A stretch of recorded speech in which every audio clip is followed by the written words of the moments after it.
Hello दोस्तों, एडोस coaching classes में आप सभी का स्वागत है।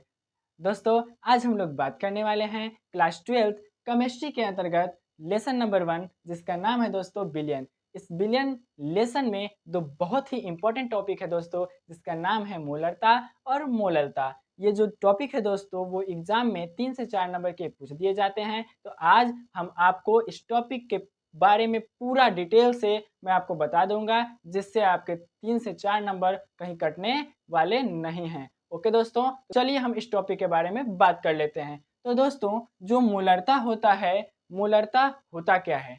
सबसे पहले मोलरता जो होता है दोस्तों, उसका डिफिनेशन सुनिए। मोलरता 1 लीटर बिलियन में उपस्थित विलेय पदार्थ के मोलों की संख्या होती है। हमने क्या बताया दोस्तों? 1 लीटर बिलियन में उपस्थित विलेय पदार्थ के मोलों की संख्या।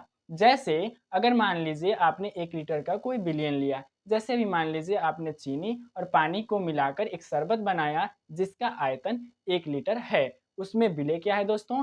चीनी है। तो जो चीनी का 1 मोल होगा, उसका मान, और बिलियन का आयतन जो कि 1 लीटर है, उसका अनुपात ही दोस्तों क्या कहलाता है? हमारा कहलाता है मोलरता। ओके दोस्तों, चलिए हम यहाँ पे इसको नोट कर देते हैं। तो दोस्तों देखिए, जो मोलरता है वो 1 लीटर बिलियन में उपस्थित विलेय पदार्थों के मोलों की संख्या होती है। ओके दोस्तों, अब हम लोग देखेंगे कि विलेय के मोल क्या होते हैं। हम लोग डिफिनीशन तो पढ़ लिए, लेकिन इस डिफिनीशन का मतलब भी समझ में आना चाहिए। तो देखिए, 1 लीटर बिलियन यानी बिलियन कितना होना चाहिए दोस्तों? 1 लीटर होना चाहिए। और इसमें जो विलेय के मोल हैं, अब विलेय के मोल क्या होते हैं? तो विलेय के मोल बराबर होता है विलेय की ग्राम में मात्रा बटे विलेय का अणु भार। विलेय की हम लोग ग्राम में मात्रा लेते हैं और विलेय का अणु भार लेते हैं, तो हमारे निकल के आता है मोल। फिर ये जो विलेय के मोल आता है दोस्तों, उसको हम इस फार्मूले में रखकर और हम लोग मोलरता को ज्ञात कर लेते हैं। एक एग्जांपल से हम लोग समझ लेते हैं कि मोलरता की गणना कैसे की जाती है। तो आप लोग यहाँ पे एक क्वेश्चन देख पा रहे होंगे, जिसमें दिया गया है कि 15 ग्राम केसीएल को 1 लीटर जल में घोला जाता है और 1 बिलियन बनाया जाता है। तो आपसे पूछा है दोस्तों कि बिलियन की मोलरता ज्ञात कीजिए, यानी ये जो बिलियन बना उसका मोलरता कितना होने वाला है। तो चलिए हम लोग इस क्वेश्चन को सॉल्व करते हैं दोस्तों। तो सबसे पहले 15 ग्राम केसीएल, जो 15 ग्राम केसीएल है वो है दोस्तों हमारा विलेय। तो हम लोग यहाँ पे लिख देते हैं विलेय की मात्रा। क्या लिखेंगे दोस्तों? विलेय की मात्रा। विलेय की मात्रा कितनी है दोस्तों? वो है 15 ग्राम। ओके दोस्तों, इसके बाद हम लोग देखते हैं को 1 लीटर जल में घोल दिया जाता है। तो यहाँ पे दोस्तों हमारा जो बिलियन है वो है कितना? बिलियन है, बिलियन का आयतन वो है हमारा 1 लीटर। कितना दोस्तों? 1 लीटर। और हमको सबसे पहले निकालना पड़ेगा दोस्तों मोलों की संख्या, और मोलों की संख्या के लिए हमको विलेय की ग्राम में मात्रा तो दी हुई है, लेकिन हमको चाहिए उसका अणुभार। तो चलिए हम लोग केसीएल का अणुभार निकालते हैं। तो हम लोग लिखेंगे दोस्तों केसीएल का अणुभार। केसीएल का अणु भार। केसीएल का जो सूत्र होता है दोस्तों, तो चलिए दोस्तों हम लोग लिखते हैं केसीएल का अणु भार। केसीएल का अणु भार जो होता है दोस्तों, वो पोटेशियम का होता है 39, प्लस जो सीएल का होता है दोस्तों वो होता है 35.5, और इन दोनों को जब हम लोग जोड़ते हैं तो आपका आता है 74.5। ये आपका केसीएल अर्थात विलेय का दोस्तों आ गया आपका अणु भार। चलिए अब हम लोग इसी को मोलरता वाले फार्मूला में रखकर और इसका हम लोग मोलरता की गणना करते हैं दोस्तों। ओके, तो मोलरता बराबर अभी हमने बताया था, मोलरता बराबर होता है विलेय के मूल। क्या होता है दोस्तों? विलेय के मूल बटे बिलियन का क्या होता है दोस्तों? आयतन।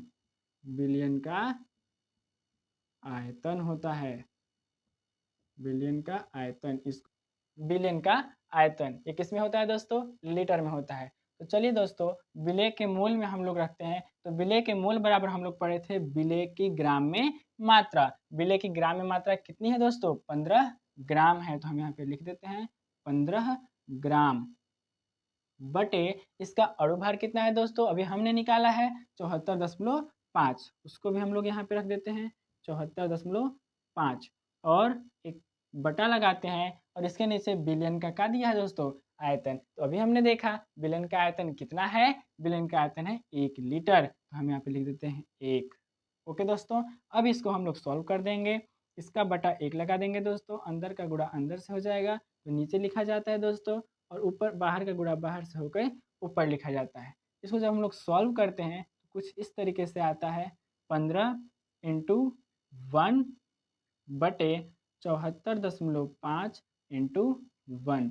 ओके दोस्तों, इसको सॉल्व करने पर आता है दोस्तों, सॉल्व कर देते हैं 15 बटे 74.5 और इसको सॉल्व करने पर आएगा आपका दोस्तों 0.20 मोल बटे लीटर, और यही होता है दोस्तों मोलरता का मात्रा। ओके दोस्तों, एक बार पुनः समझ लीजिए। सबसे पहले दोस्तों 15 ग्राम KCl को 1 लीटर जल में घोला जाता है तो 1 बिलियन बनता है, और इसी बिलियन का हमको मोलरता ज्ञात करना है। तो मोलरता निकालने के लिए सबसे पहले हमको विलेय की मात्रा ज्ञात करनी है। तो क्वेश्चन में दिया हुआ है दोस्तों कि विलेय की जो मात्रा है वो 15 ग्राम है, विलेयन का जो आयतन है वो 1 लीटर है, और KCl का अणुभार हमको निकालना है। तो KCl में K का होता है 39 प्लस Cl का होता है 35.5 बराबर 74.5 KCl का अर्थात विलेय का अणुभार आ जाता है। अब हम लोग मोलरता का फार्मूला लिखते हैं दोस्तों, जो होता है विलेय के मोल बटे बिलियन का आयतन, किसमें, लीटर में। इसी फार्मूले पे हमने रखा विलेय की ग्राम में मात्रा 15 ग्राम बटे इसका अणुभार, ये हो गया विलेय के मोल बटे बिलियन का आयतन, कितना लीटर, 1 लीटर। अब इसी को हम लोग दोस्तों रख दिए और सोल्व कर दिए, ये हमारा आ गया मोलरता। ओके दोस्तों, इसका स्क्रीनशॉट ले लीजिए, फिर हम लोग अगला टॉपिक मोलरता के बारे में पढ़ेंगे। तो दोस्तों अब हम लोग पढ़ने वाले हैं मोलरता को, तो चलिए हम लोग मोलरता को डिस्कस कर लेते हैं।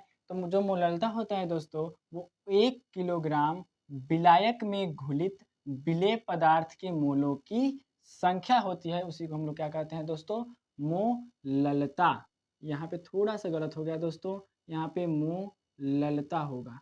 ओके दोस्तों, तो 1 किलोग्राम विलायक में घुलित विलेय पदार्थ के मोलों की संख्या मोललता कहलाती है। जस्ट जैसे मोललता होता था दोस्तों, वहाँ पे बस जो विलेयन का आयतन था वो 1 लीटर होता था, लेकिन मोललता में विलायक का आयतन 1 किलोग्राम होता है, बस अंतर इतना ही है, बाकी सारा चीज़ सेम है दोस्तों। मोललता बराबर जो होता है वो विलेय के मोल बटे विलायक का द्रव्यमान, वो भी किसमें, किलोग्राम में। अगर दोस्तों आपका जो विलायक है या आपका जो विलेय है वो ग्राम में है, तो हम यहाँ पे मोललता बराबर विलेय के मोल गुणे 1000 करा देते हैं और विलायक का द्रव्यमान ग्राम में हम लिख देते हैं। ओके दोस्तों, पुनः सुन लीजिए, जो मोललता है वो 1 किलोग्राम विलायक में घुलित विलेय पदार्थ के मोलों की संख्या होती है, उसी को हम लोग मोललता कहते हैं दोस्तों। और मोललता बराबर विलेय के मोल बटे विलायक का द्रव्यमान किलोग्राम में होता है। ओके दोस्तों, उम्मीद है ये टॉपिक आपको मक्खन हुआ होगा। अगर ये टॉपिक आपको मक्खन हुआ तो प्लीज़ इस चैनल को सब्सक्राइब करें, इस वीडियो को लाइक ज़रूर करें और अपने दोस्तों के साथ शेयर करें।